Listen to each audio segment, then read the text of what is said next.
Welcome to International Observe the Moon Night. What would you like to do tonight? We have hiking.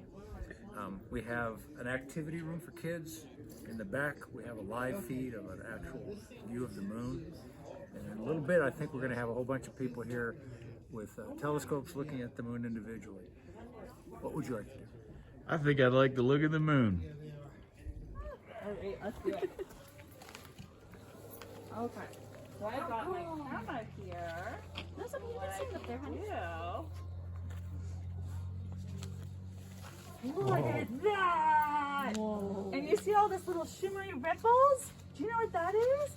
That's the atmosphere. Because it's cooling down right now.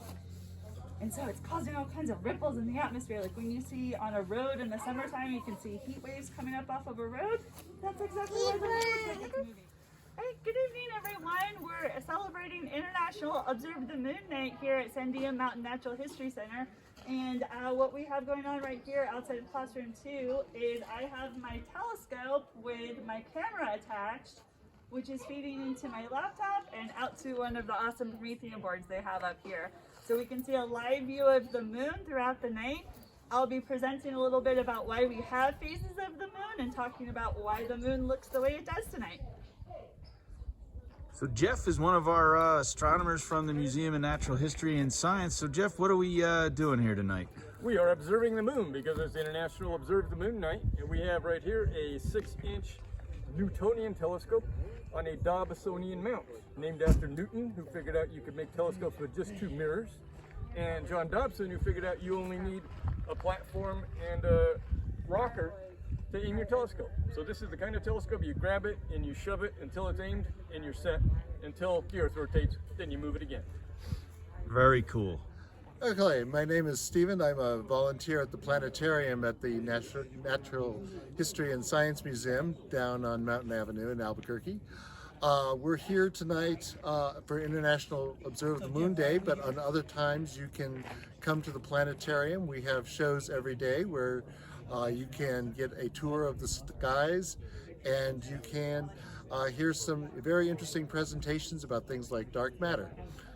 So Jim, if people missed International Observe the Moon Night, where can they go to learn more about space? Well, we brought all these telescopes here tonight so that they could observe the moon and other objects in the sky, because you can see the sky a whole lot better here at the Sandia Mountain Natural History Center than you can from the museum, because we don't have nearly as many lights out here.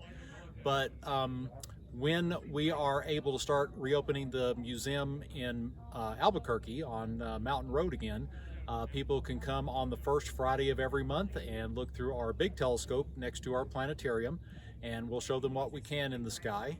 And of course we'll have lots of special events through the year at the planetarium, but we also plan to have special events here at the Nature Center, probably at least 1 or 2 in the spring and the fall. I'm Darren Tomplay. I'm with the Rio Rancho Astronomical Society, and I was invited by Jim Greenhouse to come help out with the International Observe the Moon Night. I brought along my 6-inch Dobsonian. This is actually a homemade telescope. What I did was I had a Edmund 6-inch I purchased back in 1979 during my freshman year in college, and I clipped it for astrophotography. And about 20 years later, the drive motor died, and I called Edmund for a replacement motor, and they told me, well, that mount's been out of production for 10 years. We don't have any parts for it. So I went ahead and salvaged the optics and made the homemade Dob. The tube is a sonotube they use for pouring concrete piers.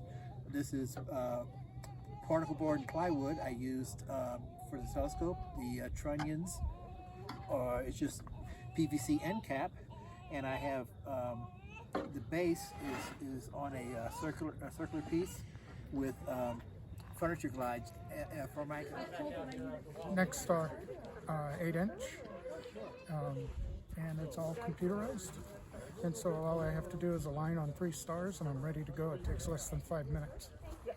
Wow, that's very cool. We have camera for it. We hook it into the computer, and we can look at the images over the computer. Well, thanks for coming out. Are you from? Rio Rancho Astronomical. Is always there, but it kind of processes, so it kind of like goes like this, almost like a hula hoop when you're hula hooping. And so sometimes you get an alignment, and that's when we get our eclipses. And so they usually come in pairs. We usually have solar eclipses and lunar eclipses happening together. And part of why I'm bringing this up is because I put together a list of eclipses, and guess what's next month? So this is called planetary AR. You have to print a target out. It's got about 7 different targets. And when you point the tablet at the target, you can either play with a model of the moon. You guys see this? Or you can hit the little capsule and you can look around inside the Apollo 11 capsule. And if we back up, you can actually get all the way outside the capsule. You can come out of the door and you can actually get all the way outside the capsule and look at the outside. If I don't have my hand in front of the camera. So you guys. So what are you guys doing? Nothing, just looking at the moon. Exploring the moon? Mm-hmm. Then look, she got full of the astronaut. Here, can you move it around a little bit?